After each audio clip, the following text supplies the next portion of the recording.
오늘 우리 계신 하나님 말씀은 예레미야가 3장 1절부터 18절까지 말씀입니다. 한 절씩 교독하겠습니다. 나는 여호와의 진노의 매로 고통을 겪은 사람이다. 빛이 아닌 어둠 속에 나를 내몰아 다니게 하셨다. 진정 나를 대적해서 하루 종일 계속해서 나를 치고 또 치셨다. 내 살과 피부를 쇠약하게 하셨고 내 뼈들을 부러뜨리셨다. 쓰라림과 고통으로 나를 에워싸고 둘러싸셨다. 오래전에 죽은 사람들처럼 나를 어두운 곳에 머무르게 하셨다. 도망갈 수 없도록 나를 둘러싸고 내 사슬을 무겁게 하셨다. 내가 소리치고 부르짖어도 내 기도를 닫아버리셨다. 내 앞길에 다듬은 돌을 쌓아 내 길을 막으시고 내 갈 길을 뒤틀리게 하셨다. 여호와는 나를 숨어 기다리는 곰과 같고 은밀한 곳에 숨어있는 사자와 같으시다. 내 길을 잘못 들게 하시고 내 몸을 찢어서 나를 황폐하게 하셨다. 그분의 활을 당기시고 나를 화살의 관역으로 세우셨다. 그분의 화살통의 화살이 내 심장을 뚫고 지나가게 하셨다. 내가 모든 백성의 조롱거리가 됐고 그들은 하루 종일 노래를 부르며 나를 놀려댔다. 그분은 나를 비통함으로 배부르게 하시고 쓰라림으로 취하게 하셨다. 자갈로 내 이를 부러뜨리셨고 재로 나를 덮으셨다. 그분이 내 심령에서 평안을 빼앗으셨으니 내가 행복을 잊고 말았다. 그래서 내가 말했다. 내 인내와 소망이 여호와로부터 사라져 버렸다. 아멘. 할렐루야. 살아계신 하나님을 찬양합니다. 오늘도 하나님의 은혜와 또 축복이 여러분들 가운데 충만하시기를 바랍니다. 예레미야는 이스라엘의 바벨론 포로가 될 것을 선포하였던 선지자입니다. 심판을 선포하였고 이스라엘 백성들이 하나님께로 돌아오기를 선포하였고 또한 그들의 죄악을 하나님의 마음을 담아서 질책하고 깨닫게 하였던 그런 선지자입니다. 그럼에도 그들을 향한 심판을 선포하였고 또 그들을 질책하였던 선지자임에도 불구하고 그는 또한 결국은 바벨론 포로로 끌려가게 된 이스라엘을 바라보면서 눈물로 애통하며 마음 아파하고 또한 그들을 위해서 기도하였던 기도자이기도 합니다. 물론 모든 선지자들이 이스라엘 향해서 선포할 때에 아픈 마음으로 선포하였겠지만 그 누구보다 눈물로 기도하고 애통해하였던 사람이 예레미야죠. 예레미야는 그래서 예레미야 애가라는 슬픔의 노래를 부르고 또 그들을 향해 기도하였던 사람이 예레미야입니다. 기도는 그 일이 또한 그 사람이 그 대상이 나의 일이 될 때, 또한 나의 사람이 될 때에 그 기도의 대상이 나의 일이 될 때에 진짜 기도가 되는 것이죠. 눈물의 기도가 되고 간절한 기도가 되는 것, 그것은 나의 일이 되기 때문에 그렇습니다.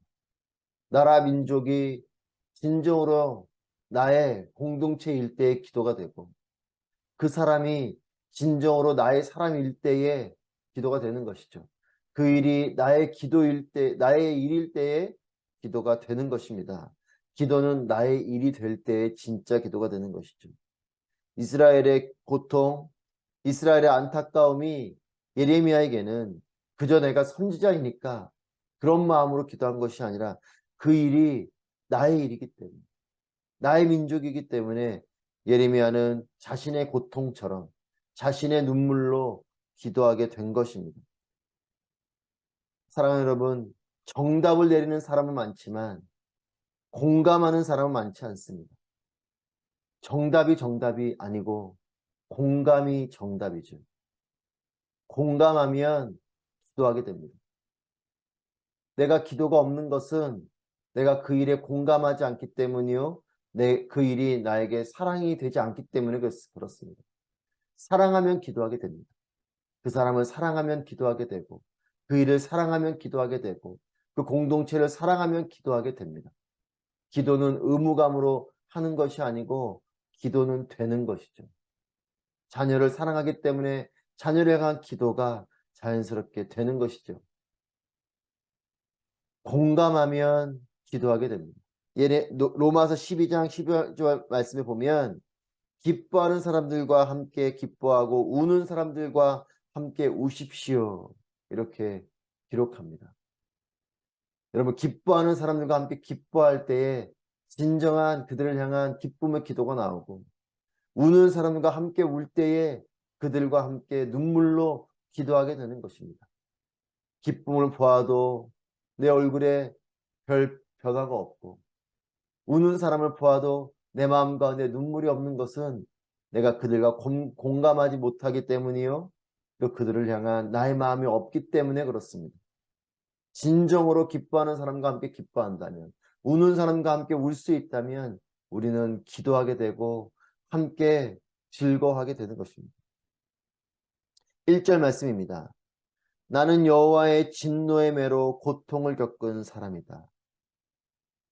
예레미야는 이스라엘의 고통을 나의 고통으로 표현하고 있습니다. 내가 여호와의 진노의 매로 고통을 겪은 사람이다. 하나님의 진노가 어찌 예레미야에게만 임했겠습니까? 이스라엘에게 임한 것인데 이것을 지금 예레미야는 내가 고통을 겪은 사람이다라고 표현하고 있어요. 이 고통은 무엇입니까? 첫 번째로 여호와의 진노의 매입니다. 여러분, 진노가 쌓여서 하나님의 인내하심이 무너지면 하나님의 매와 심판이 임하게 되는 것입니다. 내가 죄악을 한 번 범했을 때에 하나님의 진노가 임할 수도 있겠죠. 하지만 대부분 하나님의 진노, 하나님의 심판은 하나님의 인내와 기다림이 결국은 한계에 다다라서 하나님의 심판에 임하게 되는 것이. 여러분, 지금 우리의 삶 가운데 아무 일이 벌어지지 않고 있습니까? 하나님의 인내가 있고 하나님이 기다리시는 때입니다. 이 인내와 이 기다리심이 결국은 끝나게 될 때에 우리에게는 심판이 임하고 매가 임하는 것입니다. 여러분, 하나님의 심판, 하나님의 매가 임하는 것은 그렇다면 누구의 문제입니까? 하나님이 야속한 것입니까? 아니면 우리가 완악한 것입니까? 우리는 많은 경우 하나님의 매가 임하면 불평하고 원망할 때가 있습니다. 하나님 어찌 나에게 이런 고통을 주십니까? 하나님 나를 왜 이렇게 걸어 넘어뜨리십니까? 우린 그렇게 하나님께 원망할 때가 있지만 여러분, 하나님을 원망하는 것이 맞습니까? 아니면 하나님께 회개하며 돌이키는 것이 맞겠습니까? 하나님 내가 임할 때는 하나님 나를 그렇게 기다려 주셨구나. 하나님이 인내해 주셨구나. 이런 마음을 가져야 되는 것이죠. 예레미야의 첫 번째 고백한 고통은 여호와의 진노의 매라는 것입니다. 두 번째의 고통은 2절 말씀입니다. 빛이 아닌 어둠 속에 나를 내몰아 다니게 하셨다. 어둠 속에 다니게 되는 고통을 말합니다. 여러분, 빛이 사라지면 어둠이 임하게 되는 것이죠. 빛 대신 주님과 동행하는 삶이 되시기를 축복합니다. 주님을 잃어버린 삶은 어둠 가운데 거하는 삶이 되는 것이에요. 빛 가운데 나아가게 되는 것은 주님과 함께 나아갈 때 빛 가운데 나아가는 것이죠. 빛이 사라지면 어둠을 경험하게 되는 것입니다. 여러분, 어둠이라는 것이 따로 있는 것이 아닙니다. 빛이 사라지면 어둠인 것입니다. 하나님이 떠나간 삶은 어둠 가운데 거하는 삶이 되는 것이죠. 하나님의 심판이 임할 때에, 하나님의 진노가 임할 때에 하나님이 우리로부터 떠나시는 것처럼 여겨지는 이와 같은 때가 어둠의 때인 거죠. 예레미야의 고통은 어둠 가운데 다닌다라는 고백 가운데 있습니다. 세 번째로 예레미야가 지금 고백하는 고통은 4절 5절 말씀을 보시면 내 살과 피부를 쇠약하게 하셨고 내 뼈들을 부러뜨리셨다. 쓰라림과 고통으로 나를 애워싸고 둘러싸셨다. 세 번째 고백하는 고통은 벗어날 수 없는 육체적인 고통에 대한 것입니다. 여러분, 포로의 삶은 고달픈 삶이죠. 그리고 포로로 끌려갈 때의 과정은 전쟁 가운데 또한 그렇게 고통 가운데 결국은 패배하게 되고 끌려가게 되는 것이지 않겠습니까? 육체적인 고통이 있는 삶입니다. 하지만 이것이 더욱 고달픈 것은 무엇입니까? 이것이 벗어날 수 없는 상황이라는 것이죠. 이 고통이 너무나 고통스러워서 6절 말씀해 보시면 오래전에 죽은 사람들처럼 나를 어두운 곳에 머무르게 하셨습니다. 여러분 시적인 표현을 쓴 것이지만 이 6절 말씀을 한마디로 표현하면 내 삶이 시체와 같다. 이 고백을 하고 있는 것이. 살아있지만 내가 죽은 자와 같다는 것이죠. 이 육체적인 고통이 너무나 커서 그리고 이것이 더 이상 해결되지 않을 것 같은 쓰라림과 고통으로 나를 에워싸고 둘러싼 이것이 나를 사방으로 우겨싼 것과 같은 이런 고통이기 때문에 나는 죽은 자와 같다. 이런 고백을 하는 것입니다. 고통이 있는데 벗어날 수 없는 육체적인 고통에 대한 이것을 예레미야는 고백합니다. 여러분 살아있어도 죽은 것과 같은 삶이 있죠. 호흡하는 것 같지만 내가 죽어있는 자와 같은 삶. 여러분 그것이 아니라 어려움 가운데 있어도 내가 살아있는 것 같은 생명이 있는 그런 삶이 되시기를 축복합니다. 네 번째로 예레미야가 고백한 고통은 8절 9절 말씀에 내가 소리치고 부르짖어도 내 기도를 닫아버리셨다. 내 앞길에 다듬은 돌을 쌓아 내 길을 막으시고 내 갈 길을 뒤틀리게 하셨다. 네 번째로 예레미야가 고백한 고통은 영적인 고통이에요. 이 고통을 무엇이라고 고백하냐면 9절 말씀에 다듬은 돌을 쌓아서 내 길을 막았다. 여러분 내 앞길을 막고 있는 이 담벼락 같은 것이 그냥 얼기설기 쌓여져 있는 돌과 같은 그런 담벼락이 아니라 다듬은 돌. 여러분 그러니까 그 표면이 다듬어져서 쌓여져 있는 이 담벼락이 어떠냐면 빽빽하게 빈틈없이 쌓여져 있는 담벼락 같다는 것이죠. 여러분 얼마나 견고한 담벼락 같은 것입니까? 빈틈없는 담벼락, 숨막히는 담벼락이죠. 밀면 무너질 것 같은 담벼락이 아니라 밀어도 밀리지 않을 것 같고 그 어느 틈이 없어서 숨 막힐 것 같은 이런 담벼락. 그것이 나를 막고 있는 것 같은 상황이라는 겁니다. 빈틈없는 장벽이요 숨 막히는 절망이죠. 하지만 여러분 고통 속에서도 이와 같은 사박의 우겨쌈을 당한 것 같은 상황 속에서도 하늘이 열려 있어서 내가 기도할 수 있고 기도하는 그 기도를 하나님이 들으신다면 그 삶은 소망이 있죠. 고통 속에서도 하나님께서 기도를 들으시는 사람은 소망이 있습니다. 하지만 가장 큰 고통은 무엇입니까? 이 예레미야가 고백하는 것은 8절에 내가 소리치고 부르짖어도 내 기도를 닫아버리셨다. 여러분 우리가 기도하지만 이 기도가 닫혀 있다면 얼마나 고통스러운 것입니까? 우리의 가장 큰 고통은 영적인 고통이에요. 십자가 위에서 예수님께서 하나님 어찌하여 나를 버리셨나이까? 여러분 이 고백은 무엇입니까? 어찌하여 나를 버리셨나이까의 이 고백은 그 십자가 위에서 예수님은 육체적인 고통뿐만 아니라 하나님과의 영적인 단절이 일어난 것이 하나님과의 길이 막혀버린 그 고통, 영적인 고통을 외치신 것입니다. 여러분 내 몸에 통증이 있는 것은 괴로운 것이죠. 하지만 이 괴로운 통증을 느끼는 것이 통증을 느끼지 않는 삶보다 나은 삶입니다. 저도 몸에 좀 아픈 부분들이 있을 때가 있는데 그럴 때는 이 고통이 없으면 좋겠다. 이 통증을 안 느끼면 좋겠다. 이렇게 생각한 적이 있어요. 근데 어느 날 생각해 보니 그래도 이 통증을 느끼는 것이 내가 살아있다는 뜻이구나. 내 모든 신경이 죽고 내가 시체와 같은 몸이면 어떤 통증이 있어도 고통을 느끼지 않죠. 여러분 고통을 느끼는 것이 힘겨움이지만 고통을 느끼는 것이 나은 것이에요. 살아있다는 뜻이기 때문에 그렇습니다.